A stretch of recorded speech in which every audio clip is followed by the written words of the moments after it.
Hey everyone, this is Jason Chapman with MarineMax in Rogers, Minnesota. Today we're going to do a very brief walkthrough on a 2021 Malibu 23 LSV that just came in on trade. Beautiful boat here.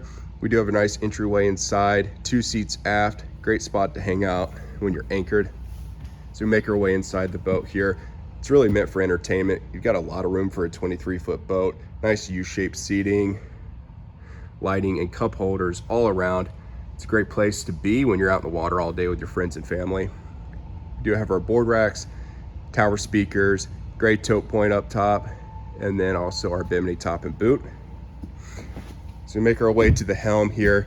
This boat has 168 freshwater hours, not a lot of hours on a 2021 boat. And then over here we do have our screens. Great way to look at your engine diagnostics, all your ballast, surf right, surf left, ways to function your power wedge and your surf gates. Very user-friendly area here at the helm. Do have a recessed glove box here, and this is option with the bow filler cushion, which extends the entertainment. Again, this is a 2021 Malibu 23 LSV. It's located here at our store in Rogers. If you have any questions about this boat or anything else we have in stock, please give us a call or stop on by. Thanks.